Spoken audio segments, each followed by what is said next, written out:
செங்கல்பட்டு, தருமபுரி, அதே போல கிருஷ்ணகிரி, சேலம், விழுப்புரம், கடலூர் உள்ளிட்ட மாவட்டங்கள்ல தங்களுக்கு வெற்றி வாய்ப்பு இருக்கக்கூடிய பிரகாசமாக இருக்கக்கூடிய தொகுதிகள் அடங்கிய பட்டியலை பாமகவும் கொடுத்திருக்கிறாங்க. இதே போல தமிழ் மாநில காங்கிரஸ் கட்சியும் தங்களுக்கான தொகுதிகள் எந்த தொகுதிகளில் தங்களுக்கு வெற்றி வாய்ப்பு இருக்கிறது என்பது குறித்து அந்த பட்டியலை கொடுத்திருக்கிறாங்க. இதெல்லாம் பரிசீலிக்கப்பட்டு வருகிறது. ஒவ்வொரு கூட்டத்திலும் இது குறித்தெல்லாம் பேசப்பட்டு வருகிறது. ஒவ்வொருவரும் தங்களுடைய விருப்பத்தை கொடுத்திருக்கிறாங்க. அதே நேரத்தில் அதிமுகவும் தங்களுக்கு வெற்றி வாய்ப்பு இருக்கக்கூடிய தொகுதிகளை விட்டு தருவதற்கு அவர்களாலும் முடியாது. அதுல சில பேச்சுவார்த்தைகள் எல்லாம் இருக்கிறது. அந்த பேச்சுவார்த்தைகள்ல ஒவ்வொரு தலைவர்களும் கலந்து பேசி ஒரு முடிவுக்கு வந்திருக்கிறாங்க. அதன் தொடர்ச்சியாகவே இந்த ஒப்பந்தங்கள் கையெழுத்தாகக்கூடிய நிகழ்வுக்கு இன்றைய தினம் திட்டமிடப்பட்டிருக்கிறது. அதிமுக பொதுச் செயலாளர் எடப்பாடி பழனிசாமி முன்னிலையில இந்த தொகுதி எண்ணிக்கை ஒப்பந்தமானது இந்த தினம் கையெழுத்தாக இருக்கிறது. அதன் தொடர்ச்சியாக எந்தெந்த தொகுதிகள் என்ற அந்த பட்டியலும் இதனோட வெளிவருவதற்கு வாய்ப்புகள் இருப்பதாகவும் கூறப்படுகிறது. ஏனென்றால் இந்த பேச்சுவார்த்தை எல்லாம் ஏற்கனவே பேசி முடிவெடுக்கப்பட்டு விட்டது. ஒவ்வொரு கட்சிக்கும் எந்தெந்த தொகுதிகள் என்பது குறித்தெல்லாம் ஏற்கனவே பேசப்பட்டு விட்டது.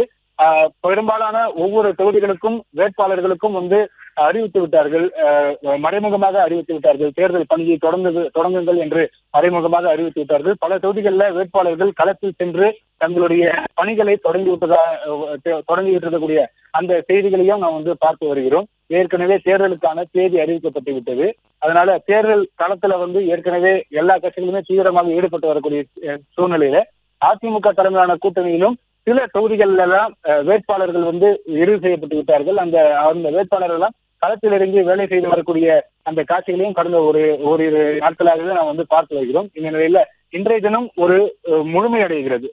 அதிமுக தலைமையிலான தேசிய ஜனநாயக கூட்டணியில எந்தெந்த கட்சிகளுக்கு எத்தனை தொகுதிகள், எந்தெந்த தொகுதிகள் என்பது குறித்தெல்லாம் இன்றைய தினமே ஒரு முடிவுக்கு வரும் என்று எதிர்பார்க்கப்படுகிறது. அதன் தொடர்ச்சியாக ஓரிரு நாட்கள்ல வேட்பாளர் பட்டியலை வேட்பாளர்கள் அறிவிக்கப்பட்டு அதிகாரப்பூர்வமாக அவர்கள் களத்தில் இறங்கி வேலை செய்வதற்கான பணி அந்த வேலையில அவர்கள் ஈடுபடுவார்கள் என்று எதிர்பார்க்கப்படுகிறது. முதற்கட்டமாக இன்றைய தினம் தொகுதி பங்கீடு ஒப்பந்தங்களானது கையெழுத்தாக இருக்கிறது. அதிமுக பொதுச் செயலாளர் எடப்பாடி பழனிசாமி முன்னிலையில இந்த ஒப்பந்தங்கள் இந்த தினம் கையெழுத்தாகக்கூடிய சூழ்நிலையில பாஜக மேலிட பொறுப்பாளர் திரு பியூஷ் கோயல் மற்றும் பாஜக மாநில தலைவர் திரு நயினார் நாகேந்திரன் மற்றும் மத்திய இணையமைச்சர் எல் முருகன் மற்றும் முன்னாள் தெலங்கானா மாநில ஆளுநர் மற்றும் பாஜக முன்னாள் மாநில தலைவர் திருமதி தமிழிசை சவுந்தரராஜன் உள்ளிட்டோரெல்லாம் பாஜக சார்பில் தற்போது இங்கே திமுக தலைமை அலுவலகத்தில் வருகை தந்திருக்கிறாங்க. இரு மேசைகள் போடப்பட்டு இருக்கிறது. கூட்டணி கட்சி தலைவர்களுக்கான இருக்கைகள் போடப்பட்டிருக்கிறது. எல்லாருமே ஒன்று கூடி ஆலோசித்து ஒற்றுமையாகவே அந்த தொகுதி பங்கீடு ஒப்பந்தங்களை கையெழுத்திட்டு இன்னும் சட்ட நேரத்தில் அதற்கான அறிவிப்பை வெளியிடுவார்கள் என்று எதிர்பார்க்கப்படுகிறது. ஒவ்வொரு தலைவர்களாக வரக்கூடிய காட்சிகளை பார்க்கிறோம். தமிழக மக்கள் முன்னேற்ற கழக தலைவர் ஜான் பாண்டியன் வருகை தந்திருக்கிறார். தற்போது அவரை தொடர்ந்து அம்மா மக்கள் முன்னேற்ற கழகத்தினுடைய பொதுச் செயலாளர் திரு டிடிவி தினகரன் அதிமுக தலைமை அலுவலகத்துக்கு வருகை தந்திருக்கிறார். அதிமுக முன்னாள் அமைச்சர்கள் திரு காமராஜ் மற்றும் திரு டாக்டர் விஜயபாஸ்கர் உள்ளிட்டோர் பூங்கொத்து கொடுத்து திரு டிடிவி தினகரன் அவர்களை வரவேற்று உள்ளே அழைத்து சென்றிருக்கக்கூடிய காட்சிகளை பார்க்கிறோம். அதே போல பாமக தலைவர் திரு அன்புமணி ராமதாசும் வருகை தந்திருக்கிறார். ஒவ்வொரு தலைவர்களும் வந்துவிட்ட சூழ்நிலையில இன்னும் சற்று நேரத்தில் அதிகாரப்பூர்வமாக இந்த தொகுதி எண்ணிக்கை ஒப்பந்தங்களானது கையெழுத்தாக இருக்கிறது. இன்னும் சற்று நேரத்தில் அதற்கான அதிகாரப்பூர்வ அறிவிப்பு வெளியாகும். டென்டேட்டிவா பார்க்கும்போது பாமகவுக்கு 17 தொகுதிகள் வரைக்கும் ஒதுக்கீடு செய்வதற்கு திட்டமிடப்பட்டிருக்கிறது. ஏற்கனவே மாநிலங்களவை உறுப்பினர் பதவி அவர்களுக்கு வழங்கப்பட்டிருக்கிறது. அந்த வகையில அவர் ஏற்கனவே போட்டியின்றி மாநிலங்களவை உறுப்பினராக தேர்வு செய்யப்பட்டு விட்டார் திரு அன்புமணி ராமதாஸ் அவர்கள். அதனை தொடர்ச்சியாக இன்று வரக்கூடிய சட்டப்பேரவை தேர்தலில் 17 தொகுதிகள் பாமகவுக்கு ஒதுக்கீடு செய்வது என்று முடிவெடுக்கப்பட்டிருக்கிறது. பாஜகவை பொறுத்தவரைக்கும் 27 தொகுதிகள் பாஜகவுக்கும், அதே போல 3 தொகுதிகள் தாமரை சின்னத்தில் போட்டியிடக்கூடிய அவர்களுக்கு 3 தொகுதிகள் ஒதுக்கீடு செய்வது, மொத்தமாக பாஜகவுக்கு 30 தொகுதிகள் ஒதுக்கீடு செய்வது என்று முடிவெடுக்கப்பட்டிருப்பதாக தகவல் வெளியாகி இருக்கிறது. அம்மா மக்கள் முன்னேற்ற கழகத்தை பொறுத்த வரைக்கும் அவர்கள் தொடர்ச்சியாக தங்களுக்கு இரட்டை இலக்கத்தில் தங்களுக்கு எண்ணிக்கை ஒதுக்கீடு செய்ய வேண்டும் என்று தங்களுடைய கோரிக்கையை முன்வைத்திருக்கிறாங்க. அந்த அடிப்படையில அவர்களுக்கு 10 அல்லது 11 தொகுதிகள் வரைக்கும் ஒதுக்கீடு செய்யப்படலாம் என்று தகவல் வெளியாகி இருக்கிறது. அவர்களை பொறுத்த வரைக்கும் தஞ்சாவூர், அதே போல தென் மாவட்டங்களில் குறிவைத்து ஒரு சில தொகுதிகளை தங்களுக்கு வெற்றி வாய்ப்பு இருக்கக்கூடிய தொகுதிகள் அடங்கிய பட்டியலை ஏற்கனவே பாஜக இடத்திலும் கொடுத்திருக்கிறாங்க. அதிமுக தலைமையிடத்திலும் தங்களுடைய விண்ணப்பத்தை, தங்களுடைய விருப்பத்தை தெரிவித்திருக்கிறாங்க. அந்த அடிப்படையில் அவர்கள் கேட்ட அந்த அடிப்படையில இரட்டை இலக்க எண்ணிக்கையான 10 அல்லது 11 தொகுதிகள் வரைக்கும் அமமுகவுக்கு வழங்குவதற்கு முன்வந்திருப்பதாக தகவல் வெளியாகி இருக்கிறது. இன்னும் சற்று நேரத்தில் அதிகாரப்பூர்வமாக அந்த எண்ணிக்கை அமமுகவுக்கு எத்தனை தொகுதிகள் என்ற அந்த எண்ணிக்கை தெரிய வரும். அதிமுகவுக்கும் 168 தொகுதிகளில் போட்டியிடுவதற்கு முடிவெடுக்கப்பட்டிருக்கிறது. மேலும் 5 தொகுதிகளில் இரட்டை இலை சின்னத்தில் போட்டியிடக்கூடிய வேட்பாளர்களுக்கு அந்த எண்ணிக்கையை இறுதி செய்து அவர்கள் போட்டியிட வைப்பார்கள் என்று தெரிகிறது. ஏற்கனவே கடந்த தேர்தலை பொறுத்த வரைக்கும் பல்வேறு கட்சிகள் இரட்டை குறிப்பிடத்தக்கது. அதிமுக கூட்டணியில மொத்தமாக அதிமுக கூட்டணியை பொறுத்தவரைக்கும் 191 தொகுதிகளில் அதிமுக போட்டியிட்டது இரட்டை இலை சின்னத்துல. அந்த அடிப்படையில் அதிமுக உறுப்பினர்கள் நேரடியாக 179 தொகுதிகளில் அதிமுக நேரடியாக தங்களுடைய வேட்பாளர்களை களமிறக்கிய நிலையில தமிழ் மாநில காங்கிரஸ் கட்சிக்கு கடந்த தேர்தலில் 6 தொகுதிகள் ஒதுக்கீடு செய்யப்பட்டது.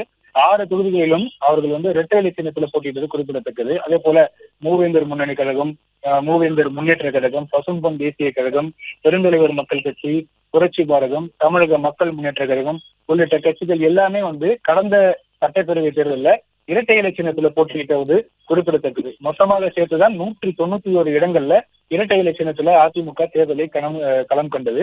பாட்டாளி மக்கள் கட்சியை பொறுத்த வரைக்கும் 23 தொகுதிகளில் அவர்கள் போட்டியிட்டார்கள் கடந்த சட்டப்பேரவை தேர்தலில். பாஜகவை பொறுத்த வரைக்கும் 21 தொகுதிகளில் போட்டியிட்டார்கள்.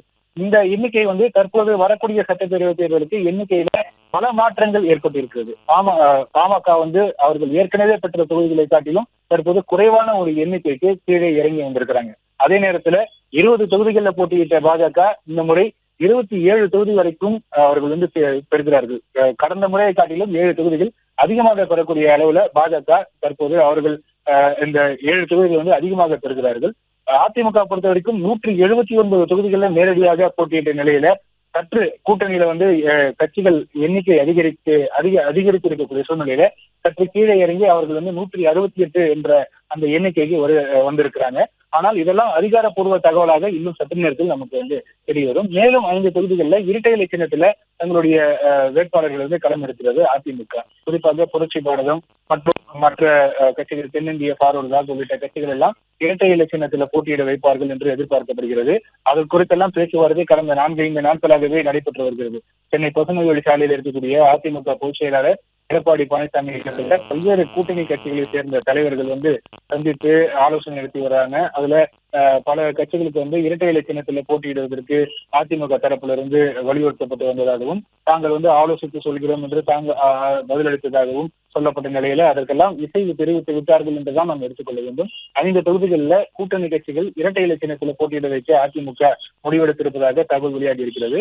இன்னும் சற்று நேரத்தில் அது குறித்து அதிகாரப்பூர்வ அறிவிப்பு நமக்கு வரும் என்று எதிர்பார்க்கப்படுகிறது. தமிழகத்துக்கான சட்டப்பேரவை தேர்தலுக்கான தேதி அறிவிக்கப்பட்டு இருக்கிறது. வரக்கூடிய ஏப்ரல் 23ஆம் தேதி தேர்தல் நடைபெற உள்ள சூழ்நிலையில தேர்தலுக்கான ஆயத்த பணிகள்ல தமிழ்நாட்டில் இருக்கக்கூடிய எல்லா கட்சிகளுமே மிக தீவிரமாக மேற்கொள்ளப்பட்டு வராங்க. ஒரு பக்கம் திமுக கூட்டணி தொகுதி பங்கீடு பேச்சுவார்த்தையை நடத்தி வருகிறது. ஒவ்வொரு கட்சிகளுக்கும் தொகுதி எண்ணிக்கையை இறுதி செய்து அதிகாரப்பூர்வமாக அறிவித்து விட்டு வருகிறாங்க.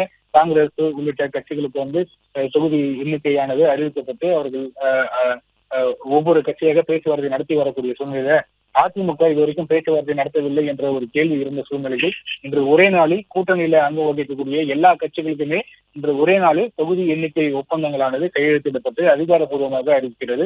அதிமுக தலைமையிலான தேசிய ஜனநாயக கூட்டணி எல்லா கட்சி தலைவர்களுமே தற்போது அதிமுக தலைமை அலுவலகத்துக்கு வந்திருக்கிறாங்க. முன்னதாக இன்று காலை பாஜக மேலிட பொறுப்பாளர் திரு பியூஷ் கோயல் சென்னைக்கு வந்தார். சென்னையில் கிண்டியில நட்சத்திர விருதுல தங்கியிருந்த அவரை இந்திய ஜனநாயக கட்சியினுடைய தலைவர்கள், அதே போல தமிழக மக்கள் முன்னேற்ற கழக தலைவர் ஜான் பாண்டியன் மற்றும் தமிழ் மாநில காங்கிரஸ் கட்சியினுடைய தலைவர் திரு ஜி.கே. வாசன், புதிய நீதி கட்சியினுடைய தலைவர் திரு ஏ.சி. சண்முகம் உள்ளிட்ட தலைவர்கள் எல்லாம் திரு பியூஷ் கோயல் அவர்களை சந்தித்து ஆலோசனை நடத்தினாங்க. இந்த ஆலோசனை கூட்டங்கள் எல்லாம் காலையில் நடைபெற்றதை நாம் பார்த்தோம். அதனை தொடர்ச்சியாக ஒவ்வொருவரும் தங்களுடைய கருத்துக்களை தெரிவித்திருந்தாங்க. பியூஷ் கோயல் அவர்களுடனான சந்திப்பை தொடர்ந்து ஒவ்வொருவரும் தங்களுடைய கருத்துக்களை தெரிவித்திருந்தாங்க. தங்களுக்கு விருப்பமான தொகுதிகள் அடங்கிய பட்டியலை கொடுத்ததாகவும், அதே போல தாமரை சின்னத்தில் போட்டியிடுவதற்கு தங்களுடைய சம்மதத்தை தெரிவித்து விட்டதாகவும் இப்படியெல்லாம் அவர்கள் பேட்டி அளித்ததை பார்த்தோம். அதனை தொடர்ச்சியாக தான் அதிமுக பொதுச் செயலாளர் எடப்பாடி பழனிசாமி அதிமுக தலைமை அலுவலகத்துக்கு வந்தார். அவரை தொடர்ந்து பாஜக மேலிட பொறுப்பாளர் பியூஷ் கோயல் மற்றும் பாஜக மாநில தலைவர் திரு நயினார் நாகேந்திரன் மற்றும் முன்னாள் மாநில தலைவர்களாக இருந்த மத்திய இணையமைச்சர் எல் முருகன் மற்றும் தெலுங்கானா மாநில முன்னாள் ஆளுநர் திருமதி தமிழிசை சவுந்தரராஜன் உள்ளிட்ட பாஜக தலைவர்கள் எல்லாம் அதிமுக தலைமை அலுவலகத்துக்கு வந்திருக்கிறாங்க. அதனை தொடர்ச்சியாக பாமக தலைவர் அன்புமணி மற்றும் அம்மா மக்கள் முன்னேற்ற கழகத்துடைய பொதுச் செயலாளர் திரு டிடிவி தினகரன் உள்ளிட்டவர்கள் எல்லாம்